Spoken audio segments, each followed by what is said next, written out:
They say the harshest wounds aren't screamed in rage, but delivered with a smile.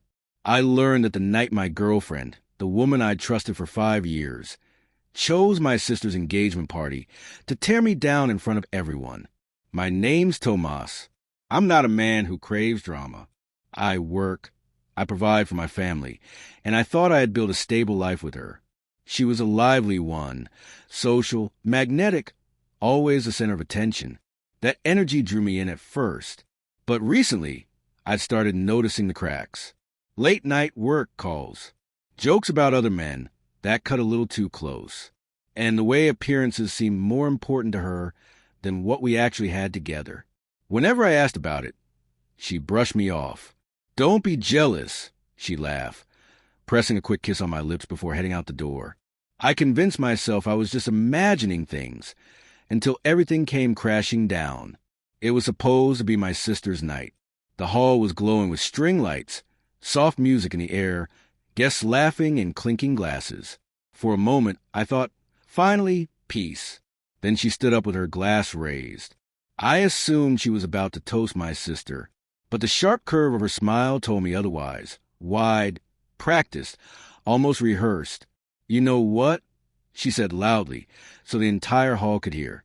"I can't do this anymore. I'm breaking up with Tomas." The room went still. Someone dropped a fork. My sister gasped so loud people turned to look at her.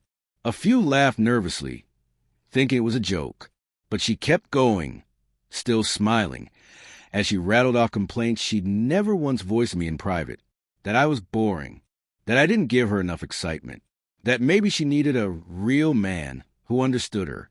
Each word was like a slap, and all around me, phones were out recording. That's when it hit me. This wasn't about breaking up with me. This was her show. In that instant, I understood. If I exploded in anger, begged, or broke down, I'd be giving her the finale she wanted. So I didn't. I simply stood, straightened my jacket, offered her the faintest smile, and walked out. No words. No drama. Just silence. I sat in my car afterward, hands gripping the steering wheel, chest tight. Then I pulled out my phone. I started gathering everything. Clips people had already sent, screenshots of her posts hinting at a big surprise that night. I called my lawyer, not for revenge, but to protect myself from whatever circus she had planned next. By the next morning, she had doubled down. Edited clips appeared on her social media, twisted me into the dull boyfriend she had finally broken free from. Her captions were cruel, loaded with hashtags that turned my humiliation into a trend. Her followers ate it up. But here's the thing about performances. They rely on controlling the story. And I had the unedited version. I shared the full video privately with family and a few close friends. In that raw footage, everything was clear. The smirk she exchanged with her girlfriend before standing, the way she waited until cameras were ready, the dramatic delivery. It wasn't courage. It wasn't honesty. It was theater. The shift was instant.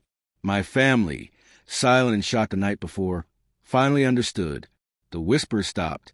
Sympathy changed sides. People stopped laughing. Even online, the hype around her post began to fade.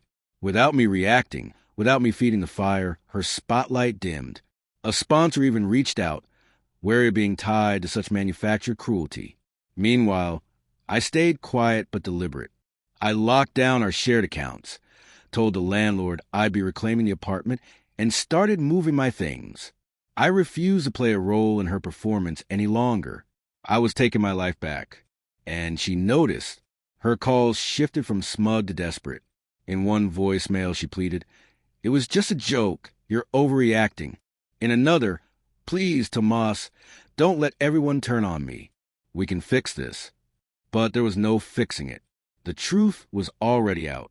Not through me screaming, but through me refusing to play along. When my sister replayed the uncut video for friends, the laughter didn't return. Instead, the room was heavy with shame, and it wasn't mine. It was hers. That, in the end, was the quietest and sharpest revenge I could deliver. I didn't ruin her. I didn't destroy her career. I didn't have to. I simply stepped back and let the truth reveal itself. Months later, I still think about that night. The lights, the laughter, the way my heart sank when she spoke. And I remind myself of what I learned. Sometimes the strongest response isn't shouting or fighting. It's stepping aside, steady and calm, until someone's mask slips under its own weight. She mocked me in front of the crowd. But when I walked out, the laughter that followed her didn't last long. The silence that came after said more than I ever could.